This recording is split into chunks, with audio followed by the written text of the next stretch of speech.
To revert more directly to the subject for this evening, in the care sector in this country, in charitable organizations and in the public sector, there is a very common theme, and actually it's a theme which this government actually, I think, has propagated and promoted greatly to its credit actually, which is how to improve the quality of life of older citizens and the integrated delivery of goods and services to them.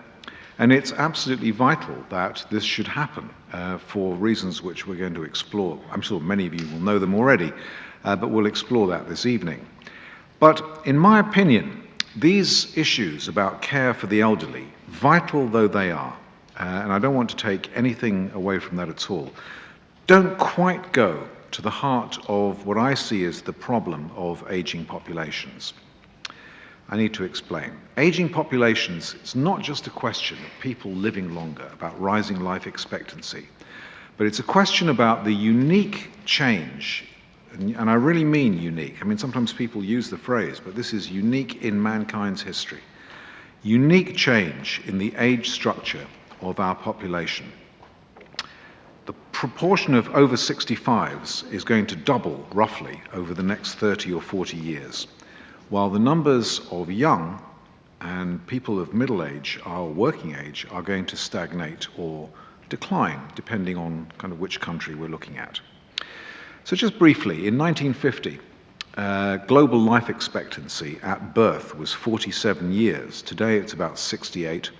And by 2050, on average, at birth, people could be expecting to live till about 75.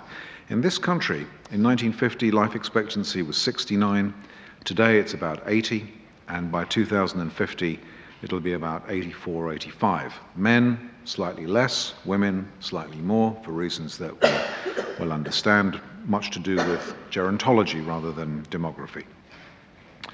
The fastest growing age group in our society, though, will be the over 80s. So in Europe and the United States, the over 80s today account for about 4 to 5% of the population. They'll be about 8 to 9% of the population by 2050. But in what Donald Rumsfeld used to call old Europe, by which he meant obviously the traditional countries of the EU, it'll be over 12% of the population. Here in this country, we have 2.9 million over 80s today, which are going to rise to about 6.25 million by 2045. So that's a rise in the population from about 4.7% of the population to over 8.5%. And the over 65s today number about 10 million, and there will be around 17 million by 2050.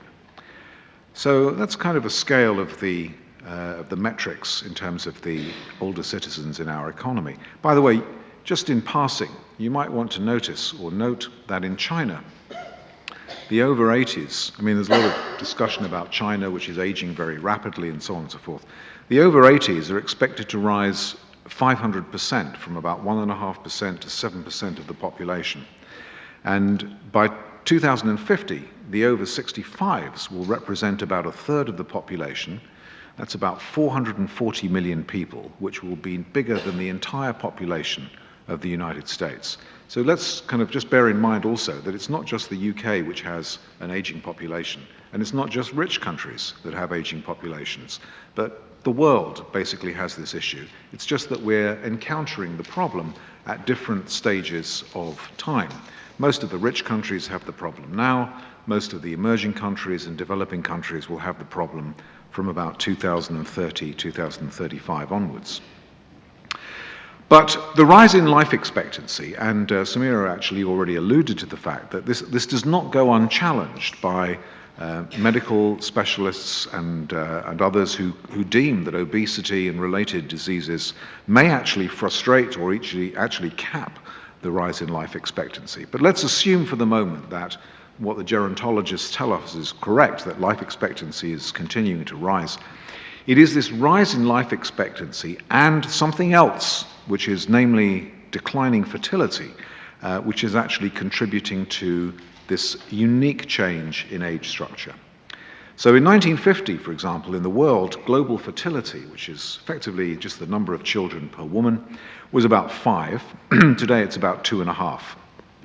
There is a magic number in demography, which is 2.1, a fertility rate of 2.1 children per woman, which is the rate at which we basically reproduce ourselves and keep the population stable.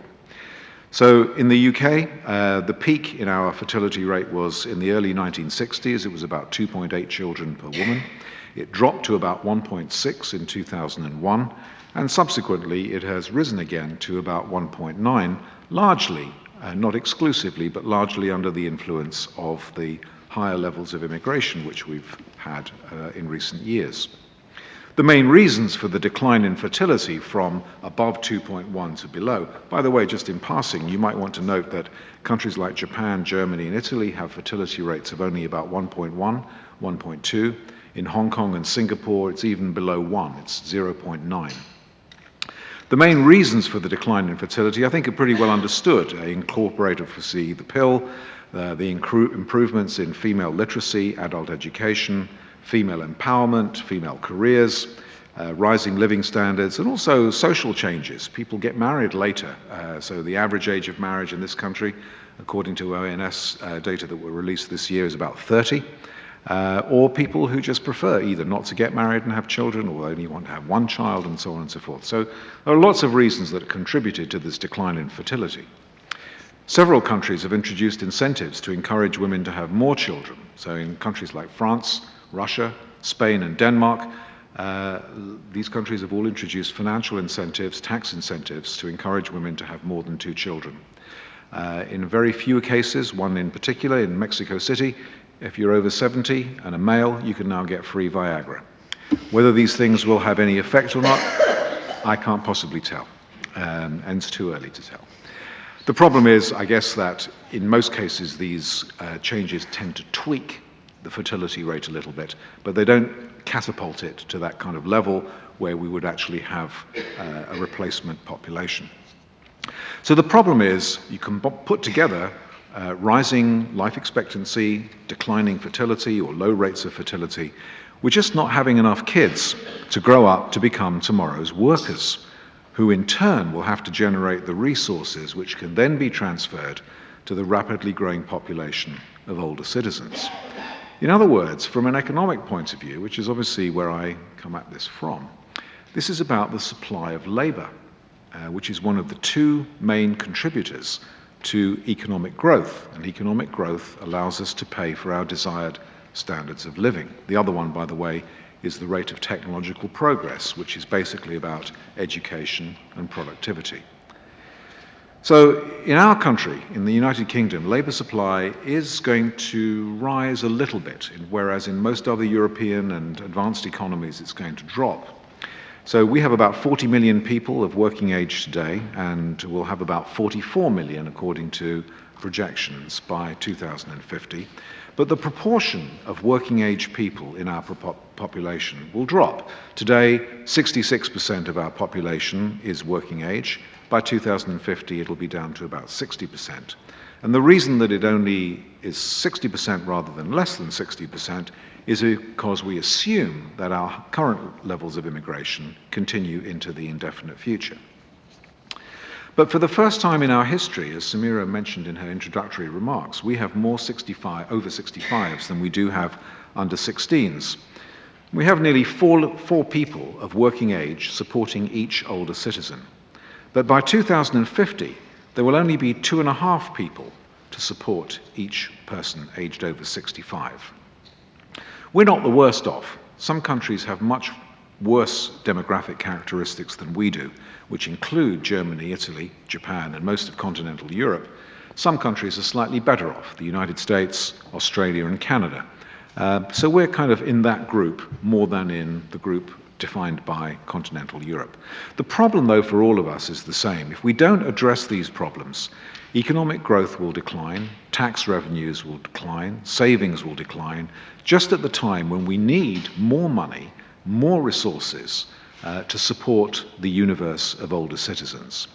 If we can't address these problems, we would probably face a number of very undesirable problems, which include a rising incidence of pensioner poverty, a national budget crisis, the prospect of an impossible tax burden, certainly on our children, and the possibility of dysfunctional companies and social friction. Unfortunately, the economic and financial crisis that began in 2007 has just made things a lot worse. The baby boomers have suddenly become financially very insecure. Their pensions have fallen significantly in value. If you were in a sort of an individual savings kind of pension, which we in the trade call defined contribution pensions, these have dropped by about 25 to 35% in value.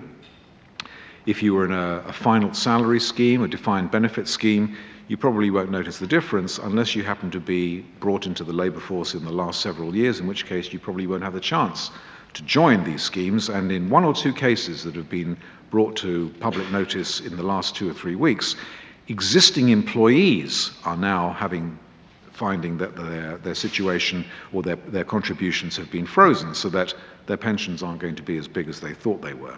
So we face a kind of a solvency problem in the way in which our pension systems work, both for the defined benefit variety, which is basically resulting from underfunding of these schemes, and from the defined contribution variety, which obviously is a problem because people, generally speaking, don't save enough. Survey evidence suggests that 40 to 50% of people don't save at all for their pensions or don't save enough, and the rest actually kind of barely get by. Of course, the government actually has introduced legislation to address this from 2012, though not without certain caveats about what will happen to employer contributions and so on. The second major kind of legacy effect of the crisis is a budgetary crisis. We all know now that the government actually has kind of now found itself, it's not only the British government, but certainly our government has found itself borrowing about 10 or 11% of GDP in order to finance the costs of financial stability and the recession and so on. And our debt to GDP, public debt to GDP, is going to grow from about 48% of GDP in 2006, 2007 to maybe 80% of GDP next year. And one major credit rating agency thinks that it's going to grow to past 100% of GDP by 2013. Fixing banking crises is never cheap. In really bad banking crises, the costs are about 15, 20% of GDP, and this one will probably be, for us and for the United States, of that order of magnitude. But actually, if you think that's a lot of money, think about the costs of fixing or meeting existing commitments to pensions, healthcare, disability benefit, and residential care for the really aged over the next 30 or 40 years. If you try to evaluate the costs of this to the state and try to express it into today's money, so in 2009 money, the kind of costs which we expect to be incurred over the next 30 or 40 years, it amounts to about 350% of GDP in this country. That's not even the biggest. There are other countries, which include Canada, the United States, and Germany and Italy, where the costs are even bigger. So I'm just trying to give you a kind of a I don't mean to scare you, but I'm just trying to give you a kind of a gauge about the fact that, the financial crisis or fixing the financial crisis is going to cost a lot of money, but the demographically related, the age-related costs of existing commitments are enormous. And somehow we're going to have to try and find ways of meeting these costs. So it's not just that we face maybe one or two parliaments of much different kind of fiscal and budgetary policy, but we have to find new ways of generating growth, we have to find new ways of generating individual savings, and we have to find just simply ways of making the sums work for our older population. It's not a hopeless case. There are many things that we can do, and they largely fall under generally speaking, three categories. The first is immigration, the second is participation, and the third is productivity. Remember, I said the key problem from an economic point of view is the labor supply. We're not going to have enough workers to support the rapidly growing population of over 65s. Immigration, I don't propose to talk about very much, to be honest. It's a big issue, it's politically fractious, it's very sensitive. If we were to keep our 15 to 64-year-old population growing at a rate that would be compatible with very, very minimal adjustment for taxes and spending and so on and so forth, we would probably have to double the rate of immigration in this country from about 200, net immigration, from about 200,000 a year to about 400,000 a year in the next 20 or 30 years. Today, that seems a rather impossible and forbidding task. We're not the worst, by the way. If you go to continental Europe and Japan, Japanese have very few immigrants altogether, you'd have to raise the rate of immigration by between 5 and 20 times. So this is just a non-starter, and it's just not going to happen. So immigration can play, should play, a crucial role in the way that we adjust to aging societies, but it's impossible for us to rely on it as the sole means, or that we think that this is some kind of magic wand that we can wave and all problems will be resolved, because politically and practically I think it's not really possible. But there are other things that we can do, certainly within our capability and within our control, that actually could have a very important effect. So, for example, women and older citizens are typically the two groups of workers that are underrepresented in the workforce. So in the UK, slightly differently from many other countries, we have quite a high proportion of women at work, about 70% as it happens, according to the ONS.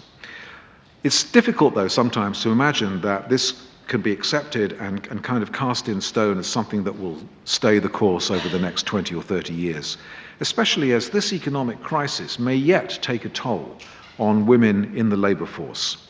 And also because many younger single mums have very, very low participation rates compared with their older and single peers. So the interesting thing that you find when you look at kind of the different experiences of different countries across the advanced world is that those countries that have the highest participation of women in their labour force also have the highest fertility rates. So it's well known, for example, that Scandinavian countries have very high participation of women. They also have amongst the highest fertility rates in Europe. But it's also true of the UK to some degree, and also France.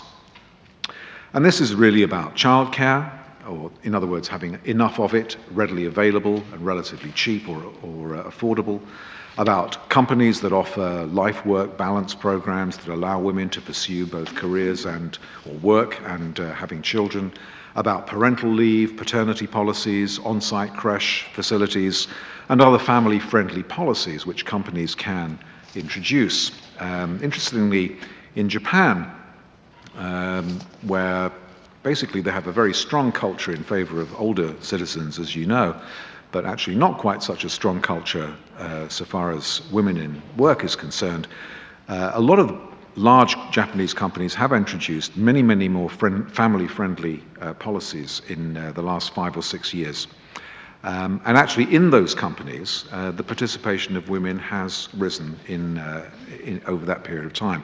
But this is still clearly a very kind of minority issue. This is about the kind of Hondas and Toyotas and Mitsubishis of this world rather than the mass of Japanese companies. And in passing, you might want to note that in some countries in Europe, including Italy, Greece and Poland, the female participation rate in the workforce is abominably low. It's less than 50%, and in some cases as low as 45%. So more clearly, a lot more can be done in the future to try to make work more attractive for those women that actually want to combine work and having kids.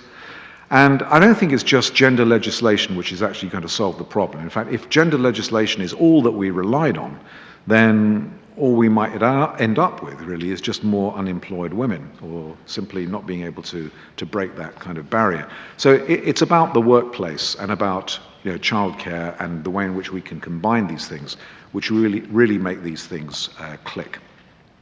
When it comes to older citizens, people retire, of course, as you know, between the ages of 60 and 65 in a formal sense, but in many countries retirement is much earlier. In a lot of European countries, people tend to retire between 55 and 59. This is largely a consequence of policies that were introduced in the 70s and the 80s in order to get the oldies out of the workforce as quickly as possible so that they wouldn't have burgeoning problems of youth unemployment. But actually time has moved on and the problem has changed and the characteristics changed. So in this country, for example, or in most countries actually, participation rates in the workforce for people aged over 55 tends to be obviously lower than it is for people on average. And by the time you get to 65 or so, the chances of you being employed are very, very small. In this country, it's about 7% of over 65s actually are employed. The state pension age in this country, as you know, is 65 for men, and by 2020 it'll be 65 for both men and women, rising eventually to 68 years old by 2046. I suspect, however, that this is largely a financial or an actuarial kind of motivation. From an economic perspective, we do have to find ways of extending working lives, and the sooner the better. A majority of people in many countries reject outright the notion that after 65 they want a work of nothing but leisure. There was a poll that's conducted every month by the FT and the Harris Organization. The questions vary from month to month. The one that they asked last month, in the month of May, was, or included the question about, sorry, thank you very, 1 minute, I better hurry up. Okay, so anyway, the upshot of the poll was that most people rejected this and actually wanted to work longer. It varies. It's high in the UK, it's high in the United States, high in Italy, less high in some of the European countries. So I think we have to forsake the statutory retirement age and cliff edge what is known as cliff edge retirement, where you're working on Friday and then you have nothing to do on Monday. We need to adopt flexible retirement arrangements, flexible working arrangements, flexible compensation structures, and I think companies are going to have to play a very crucial role in trying to spearhead changes in work and work practices. In fact, if we were able to change working conditions and practices so that older workers could stay on at work or be recruited for just 2 or 3 years, it would achieve many desirable goals. People's needs for work would be satisfied, they'd have more self-esteem. Secondly, it could contribute to the accumulation of retirement savings while allowing them to consume and raise demand in the economy. And thirdly, it would relieve the state of significant financial stress. I was going to make a few comments here about younger people as well, since partly there are younger people in the audience. But time actually only allows me to say that, one of the things that we've kind of spotted in terms of surveys and statistical series is that younger people's commitment to work in the workforce and to stay on in careers as we used to understand them is weaker than it used to be. So many companies, several companies certainly, are beginning to look at the ideas of how to promote commitment to work, skill development, and recognize the importance of trying to align employee and business needs, especially for young ages, for people. Last, I just want to kind of mention I've talked about labor supply. Productivity is the other big issue. And if it was easy to raise productivity, we'd all do it. It's not that easy. It needs a lot of effort, and certainly it needs a lot of government or state kind of intervention, I think, in order to steer us towards much more productive workforces in the future. This is really about investment in human capital, especially in the kind of societies we have, which are dominated by information communication technologies. Only 10% of our workforce in this country work in manufacturing and mining establishments. So despite the fact that class sizes will drop in the future, university enrollments will drop in the future, it's essential that we should not fall for what might be the kind of the teasing proposition, which is here's an opportunity to cut expenditure on education. We need to raise educational standards. China and India aren't going to wait for us to catch up.